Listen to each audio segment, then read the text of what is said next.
சில ஆண்டுகளுக்கு முன்பு செங்கல்பட்டில் நாடாளுமன்ற உறுப்பினராகவும் சட்டமன்ற உறுப்பினராகவும் ஹீராசந்த் என்கிற ஒரு மார்வாடி வட்டி கடை வைக்க வந்தவன் எம்பியா இருந்தான். அண்ணன் தனியரசுக்கு தெரியும் நினைக்கிறேன். நம்முடைய திருவண்ணாமலை கோவிலில் முதல் மரியாதை திருவண்ணாமலையினுடைய நகரமன்ற தலைவராக இருந்த பவுன்குமார் என்கிற வட்டி கடைக்காரனுக்கு அளிக்கப்பட்டது எத்தனை என் தாய் தமிழ் உறவுகளுக்கு தெரியும்.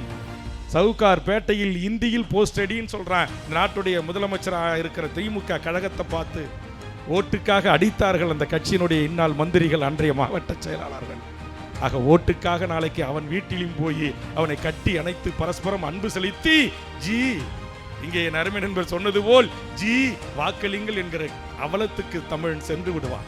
இங்கு ஆளுகின்ற கட்சிகள் சென்று விடும், தேசிய கட்சிகள் சென்று விடும், தமிழருடைய தனித்துவ அடையாளங்கள் பாழா போய்விடும், தமிழ் இனம் அழிந்துவிடும், தமிழ் மொழி கலப்பு ஏற்படும், தமிழ் சிதைவு ஏற்படும்.